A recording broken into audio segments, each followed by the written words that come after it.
Hi friends, అందరు ఎలా ఉన్నారు? బాగున్నారా? Welcome to my channel. చిన్నప్పుడు ఏంటంటే ఏందో ఏమో తెలియకనే పోతుండే, ఆటపాటల మీద ఏర్పడకపోతుండే కావచ్చు. ఇంకా 5 గంటలకే తెల్లారుతుందబ్బా. చలికాలంలో అయితే 6 అయినా కూడా తెల్లారకపోతుండే. కానీ ఇప్పుడైతే రాత్రి తక్కువ ఉంటుంది, తొందరగా తెల్లారుతుంది, నిద్ర సరిపోతలేదు, పొద్దున దాకా ఎండ మండుతుంది, నైట్ అయితే ఉడకపోతుంది. అన్నట్టు మా కూలర్ కూడా ఖరాబ్ అయిందబ్బా. కొత్త కూలర్ అయితే తీసుకొచ్చుకోవాలి. దానికి 2-3 సార్లు పాత కూలర్కి గడ్డది. అది తెచ్చి పెట్టినాక 2 రోజుల వరకు మళ్ళీ ఖరాబ్ అవుతా ఉన్నది. 2-3 సార్లు అయితే మార్చినాం. అట్లా ఇంకా అదైతే పనికొచ్చేటట్టు లేదనుకోని ఇంకా కొత్త కూలర్ అయితే కొనుక్కొచ్చుకోవాలనుకుంటాను. ఈ అనుకునే లోపే ఎండాకాలం కాస్త గడిచిపోతుందో ఏమో. పోయినసారి కూడా గట్లనే అయింది, తీసుకురావాలని. కానీ ఊర్లకు అటు ఇటు ఓట్ల మాకు ఇంకా ఎండాకాలం కూడా మాకు తెలియకుండానే అయిపోయింది. అంటే మేము మా సొంతూరుకి వెళ్తే ఇంకా చాలా రోజులు అయితే అక్కడనే ఉంటాం కదా. మళ్ళీ అక్కడ ఉండి ఇక్కడికి వచ్చేసరికి అంటే ఒక దాదాపు 10-20 రోజులు, నెల రోజులు అట్లా పోతాం. ఇక ఎండాకాలం కాస్త అక్కడనే గడిచిపోయినాక ఇంకా ఇప్పుడు కూలర్ ఎందుకంటాడు మా ఆయన.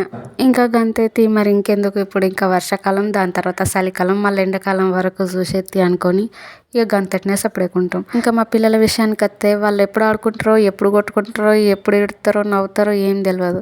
వాళ్ళని వాళ్ళు కొట్టుకుంటే ఏం కాదు, వాళ్ళని నేను కొట్టేది ఉంటే అక్కని ఎందుకు కొడతాను, తమ్ముని ఎందుకు కొడతాను, చెల్లెని ఎందుకు కొడతాను అని అట్లా అడుగుతారు. కానీ వాళ్ళు చేసే పనులు మామూలుగా ఉంటే ఉండవు.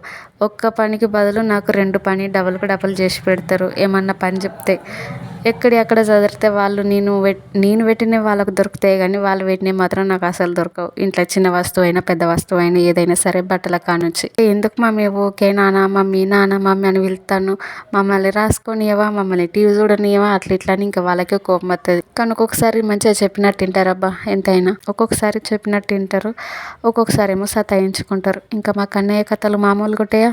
మా పెద్ద పొట్టికి మొన్న 2 రోజులు జ్వరం వచ్చిందని చెప్పి ఇంటికాడ ఉంచిన. అక్కడ నుంచి నన్ను ఎందుకు ఉంచావు, నాకు జ్వరం వచ్చినా నువ్వు నన్ను పంపిస్తున్నావు అని ఇంకా వాడైతే నాటకాలు ఆడుతూ ఉండే. ఇంకా 2 రోజులు అయితే హాలిడేస్ వస్తాయి కన్నయ్య, అత్తమ్మ తీసుకురమ్మనేది. ఇంకా నువ్వు స్కూల్కి వెళ్ళు, ఆ అత్తమ్మ వాళ్ళ ఇంటికి పంపిస్తా, నువ్వు ఇప్పుడు పోతేనే పంపిస్తా, లేదంటే అక్క వాళ్ళిద్దరిని పంపిస్తానంటే ఇంకా వాడు గుంజుకుంటా స్కూల్కి అయితే రెడీ అయ్యిండు. స్కూల్కి కూడా పిల్లలు ఒక్కొక్కసారి వాళ్ళంతలో వాళ్ళే మంచిగా రెడీ అవుతారు. అంటే ఒక్కొక్కసారి అని కాదు, దాదాపుగా వాళ్ళకు పెరిగినప్పటి నుంచి వాళ్ళ పనులు వాళ్ళకి అలవాటు చేస్తూ ఉన్నా. నేనైతే చిన్నప్పటి నుంచే అలవాటు చేయాలి. కొంచెం చిన్నగా వాళ్ళకు అలవాట్లు అనేటి పనులని అలవాటు అనేది నేర్పించాలని మా అమ్మమ్మ అంటది. పిల్లలకు ఇప్పటి నుంచి నేర్పిస్తేనే రేపొద్దున వింటారు. ఇప్పటి నుంచి నువ్వేం చెప్పకుండా చిన్నోళ్ళు కదా అని అంటే వినరు. నువ్వు పని చెప్పాలని చెప్తుంది మా అమ్మమ్మ. అందుకని వాళ్ళకు చిన్న పనులు అప్పుడప్పుడు చెప్తూ ఉంటాయి. ఇల్లు ఉడవడం కానీ, ఇంకా చాయ్ గిలాసులు ఇట్లా తోమడం కానీ, చాయ్ గంజులు తోమడం కానీ ఇంకా చెప్తూ ఉంటా. వాళ్ళతో పాటు మా అక్కయ్య కూడా చెప్తా. ఏదో అంత పెద్ద పనులు కాకుండా కొంచెం చిన్న పనులు వాళ్ళ పనులు వాళ్ళు చేసుకోగలిగేలాగా. అంటే నేను కొన్నిసార్లు ఊరికి ఏదైనా అర్జెంట్ పని పైన పోతే 1 రోజు 2 రోజులు అట్లా అక్కడనే ఉండాల్సి వస్తాయి కదా. అప్పుడు వాళ్ళంతలో వాళ్ళు వాళ్ళ పనులు వాళ్ళే చేసుకునే విధంగానైతే నేను చెప్తా ఉంటా పిల్లలకి. అట్లా చేసుకోవాలి, ఇట్లా చేసుకోవాలి అని చెప్తా. ఇంకా పిల్లలు స్కూల్కి పోయిన తర్వాత నేను ఇంటి పని అయితే మొత్తం చేసేసుకుంటాను. ఇంకొక దాని తర్వాత ఒకటి. పిల్లలు ఉంటే ఈ మాత్రం పని సాగదు. వాళ్ళని సగబెట్టేసరికే టైం అవుతుంది. ఇంకా ఇంట్లో పని చేసేది ఎప్పుడు, ఎంత పొద్దున లేచి పని చేద్దాం అనుకున్నా ఇంకా ఏదో ఒక పని మిగులుతూనే ఉంటుంది. అందుకని ఇంకా నేను పిల్లలు ఉన్నప్పుడు ఇంకా వాళ్ళ పని అయితే ఫస్ట్ చూసుకొని వాళ్ళని స్కూల్కి పంపించిన తర్వాత మిగతా పని అయితే ఇంకా నిమ్మలంగా చేసుకుంటా. ఇంకా మా అక్క వాళ్ళ కూతురు వచ్చింది, ఇంకా హాస్పిటల్కి అయితే తీసుకోవాలి తనను. ఆ అక్క వాళ్ళకి హాస్పిటల్ తెలియదు కాబట్టి ఇంకా నన్ను అయితే రమ్మన్నారు. ఇంకా వాళ్ళతో పోదామని చెప్పి ఇంకా నేను పొద్దున పిల్లల్ని స్కూల్కి పంపించినాక ఇంకేంబట్టే ఇంకా ఇంట్లో పని అయితే తొందరగా చేసేసుకుంటాను. ఇంకా అదేందో కానీ మేము రోడ్డుకు దగ్గరున్నా కూడా ఇంకా చెత్త అయితే నేను బయట పడేయను. ఇంకా అంట్లు గిట్ల అయితే వారబోస్తా, చెత్త అయితే పడేయను. చెత్త బండికి వేసేస్తాం. కానీ మా గల్లీలో ఉన్న వాళ్ళు, లోపలికున్న వాళ్ళు ఇంకా వాళ్ళకి చెత్త పడేయడానికి వీలే ఉండదు. వాళ్ళు ఇంకా బయట తీసుకొచ్చి ఇంకా మా ఇంటి ముందు ఖాళీ ప్లేస్లను అయితే పడేస్తారు. అవి మరీ దారుణంగా గాలి వస్తాయి, లోపలికి కొట్టుకొస్తాయి, ఇంకా చెట్లల్లో పడతాయి. ఇంకా ఎన్నిసార్లు చూసి డైరెక్ట్గా అడిగినా కూడా ఇంకా వాళ్ళు అయితే వినరు. మొత్తం ఇంకా అంటున్నది వాళ్ళని కాదనుకుంటారో ఏమో తెలియదు కానీ పట్టించుకోకుండానే ఇంకా ఆడ వారేసిపోతారు.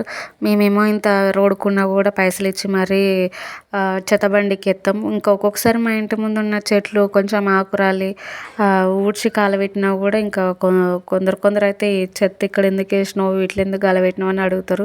ఇంకా వాళ్ళు లోపల ఉన్న వాళ్ళు వచ్చి పడితే మాత్రం ఏమన్నారు ఏందో ఏమో జనాలు. ఎప్పుడు ఎట్లుంటారో ఏమో తెలియదు జనాలు అయితే. ఇంకా సంధిలో కూడా బాగా దుమ్ము ధూళి ఉండే కదా, ఇంకా సంధిలో కూడా నిమిషలోపు మా ఇంటి ముందుకు ఉల్లిగడ్డలు అయితే అమ్మచ్చినాయి. ఇంకా ఉల్లిగడ్డలు అయితే తీసుకున్నా, 100కు 6 కిలోలు అయితే ఇచ్చారు. ఇంకా ఉల్లిగడ్డలు నయమే కానీ ఇంకా బయట దుకాణంలో సామాను, ఉప్పులు, పప్పులు, పాల ప్యాకెట్లు, పెరుగు ప్యాకెట్ అన్ని రేట్ అయితే ఎక్కువైనాయి. అన్నింటిపైన ₹1, ₹2 అయితే ఎక్కువైనాయి అబ్బా. ఇంకా నిజానికి ఏమి ఖర్చులకు ఎట్లా పొదుపు చేసుడు, ఎట్లా బ్రతుకుడు అనేది తెలుస్తలేదు.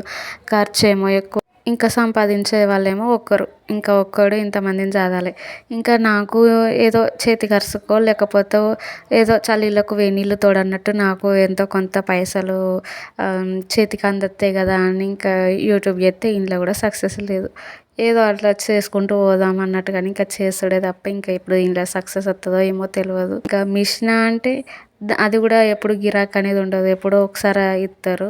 ఇంకా రెగ్యులర్గా అయితే గిరాకీ అయితే రాదు నాకు. మొత్తానికి నేను ఇంట్లో పని మొత్తం కంప్లీట్ చేసేసుకొని రెడీ అయ్యి ఇంకా హాస్పిటల్కి అయితే నేను, మా అక్క వాళ్ళ కూతురు, ఇంకా మా బావ వాళ్ళ కొడుకు అందరం కలిసి ఆటో మాట్లాడుకొని అయితే పోయిన. హాస్పిటల్ లోపల ఎంత చల్లగా ఉందో బయటకు వస్తే అంత వేడిగా ఉందబ్బా. నిజంగా చెప్పాలంటే హాస్పిటల్లో ఉన్నంతసేపు ఎంత చల్లగా ఉందో బయటకు వచ్చినాకనైతే మస్తు దగడొచ్చింది ఒక్కటేసారి. ఇంటికైతే బయలుదేరినాం. ఇంకా రిపోర్ట్స్ అయితే రాలేదు. ఇంకా వచ్చినాక సాయంత్రం అయితే బియ్యం తీసుకొచ్చినాం రేషన్ షాప్ కాడ. ఇంకా 3 నెలల బియ్యం కదా, ఈ 3 నెలల బియ్యం మాకు నలుగురి, మా కన్నయ్య పేరు అయితే యాడ్ కాలేదు. ఇంకా నలుగురి కాబట్టి ఇంకా 72 కిలోలు అయితే ఇంకా 55 కిలోల బత్త తీసుకొని ఇంకా మిగతా బియ్యం వేరే సంచిలో తీసుకొని వచ్చినాం. ఇక్కడ పక్కకున్న బట్టలన్నీ ఇంకా మొన్న బట్టలన్నీ మడత పెట్టినప్పుడు తీసి పక్కకు పెట్టిన. చిన్న చిన్న బట్టలన్నీ మా పొట్టోలన్నీ బాగా పొట్టిగా ఇంకా కుట్లు పోయి ఇంకా పాతగైన బట్టలన్నీ అవి మెత్తలు కుడదామని అక్కడైతే తీసి పెట్టిన. ఇంకా అవి ఓవరాల్గా ఇది ఫ్రెండ్స్ ఈరోజు వీడియో.